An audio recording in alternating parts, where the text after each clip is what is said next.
Do you love cooking but struggle to make a profitable business out of it? Well, cooking delicious meals alone cannot make money for you. Hello everyone, I'm glad to have you here. My name is Ogolo Ogechi and I am the CEO of Timmy's Tasty Treats. I am a food entrepreneur. I cook homemade meals for individuals, families, and events, and I also help aspiring food entrepreneurs. I walk them through how to become a brand owner just like me. Well, today I'll be taking us on the introduction to food business.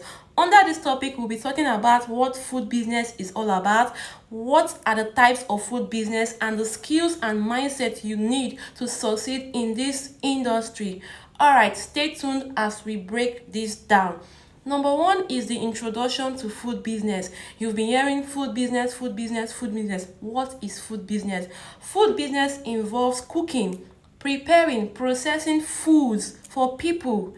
You get? It's just all about cooking or baking. It all depends on the area you find yourself. Now I want you all to know that food is a very essential part of existence. Yeah, it is very very important. You can attest to the fact that from the day you were born till today you have been eating. No one human being on earth gets tired of eating. Even if you eat and you get satisfied, after some minutes or few hours later you still need food. We need food for energy, for our day-to-day activities. That is what makes food a very important aspect of the human existence. In fact, food is one of the basic needs of man because we need food for our everyday activities. This is the reason why the food business is a very lucrative venture. Yeah, it is very very lucrative. This business is a business that can take you from 0 to 100. You can even become a millionaire with this business. Yes, you can become a millionaire. I am telling you for a fact. So it's a very lucrative business, and all over the world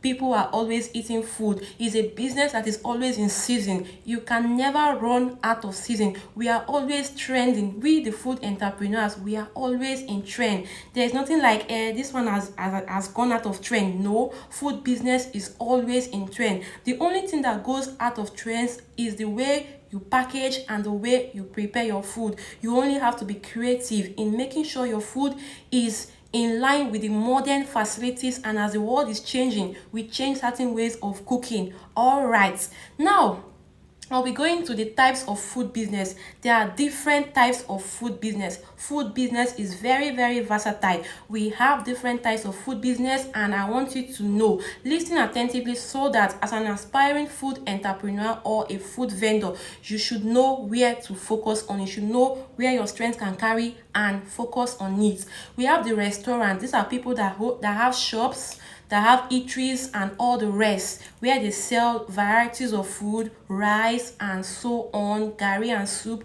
and so on. You know what they do in restaurants. That is this type of food business. We also have those who are into catering services. These are people who cater for all kinds of events like wedding, birthday parties, dedications, burial ceremonies and so on.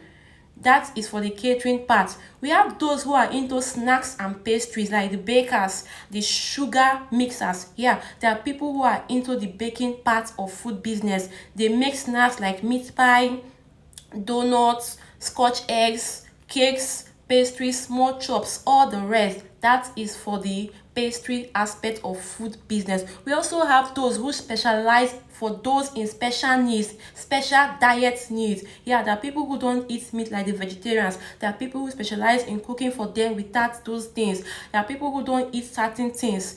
Those people specialize for people with special needs, special dietary needs. All these are food business areas. Now you can now narrow it down to the type of food you want to cook. Before you go into food business, you have to weigh your strength, know what you can do. Of course you cannot cook everything. Yeah, of course you cannot cook everything. You have to weigh your strengths and know what you can do, know where to focus on. If you're cooking rice, be known for that thing. Let it be that, yes, when people see you, they say this person is my plug. When it comes to jollof rice, when it comes to fried rice, she is my plug, he is my plug. People should be able to know you, that you are very good in that area. That is why you need to know your area of your strength. You need to be focused on your strength. Don't be a jack of all trade and a master of none. It is not going to help you. You need to niche down. Yeah, focus on your strength. Concentrate on what you want to cook. If you're cooking rice, be good at it. If you're cooking soup, be very good at it, because it will really help you in maintaining a very good customer base, and that is what will help you in this line of business. We are going to come to that. All right, the other part we'll be talking about are the different types of, sorry, we're talking about the mindset and the skills that you need to succeed in this business. Now, I want you to know that there are certain things you need, there are certain skills you need to possess, and a mindset you need to possess. First of all, I'll be going with the number one, which is the passion. Yeah, the mindset of passion. You have to be passionate if you want to do this business. You have to be really, really passionate. The food business is not a business that anybody will just wake up and say, I want to cook. I'm looking for skills. I'm looking for a business to go into. Let me start cooking.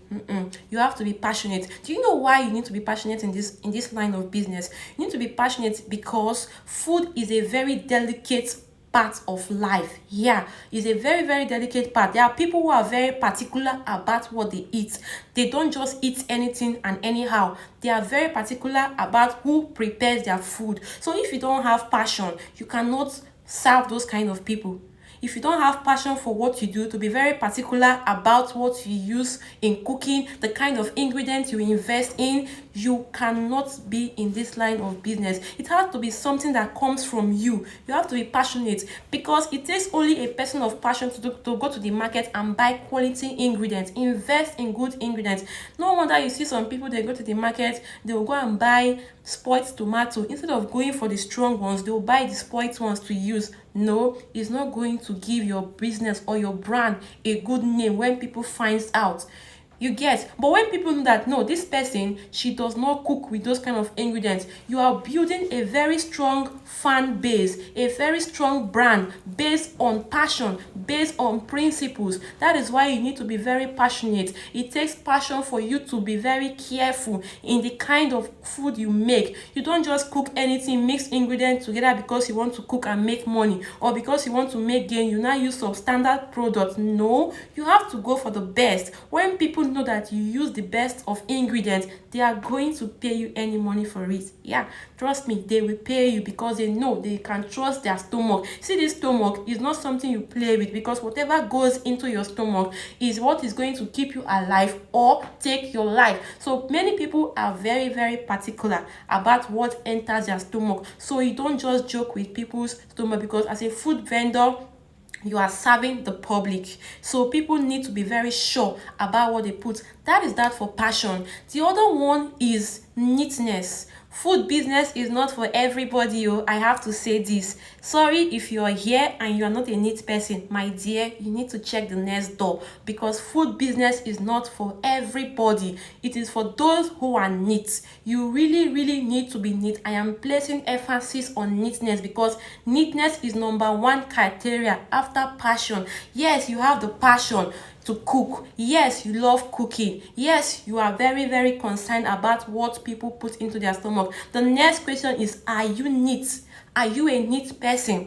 And you cannot just answer that question with, yes, I am a neat person. No, people look at you from your head down to your toes. Even before they patronize you, they first of all assess you. Physical appearance matters a lot when it comes to food business. You cannot come out looking like a joke selling food. Who do you think will patronize you? Hello? Nobody is going to patronize a dirty person. Imagine you cooking in a restaurant and there are flies everywhere. Only dirty people is going to patronize you then, because neat people, kings and queens, will not come to that kind of place. So my dear, is you have to be very neat. If you are not neat and you are aspiring to be a food vendor, no problem, please start working on yourself before you go into this business. Start working on yourself. When you come out, people first of all assess you, because when you're going out to sell your food, people look at you, they look at your dressing. Now, I'm not talking about being extravagant in dressing, I'm talking about buying expensive things. No, neatness is very moderate. You can be moderate and still be neat. You can be wearing the most simplest outfit and still be neat. It goes a long way by making your weaving to be neat, making your hair to be neat, cutting your nails, especially your nails. You cannot have long nails, this is our Gen Z nails, and say you're in the cooking industry. No. You can do that when you are off duty, but while you're on duty, please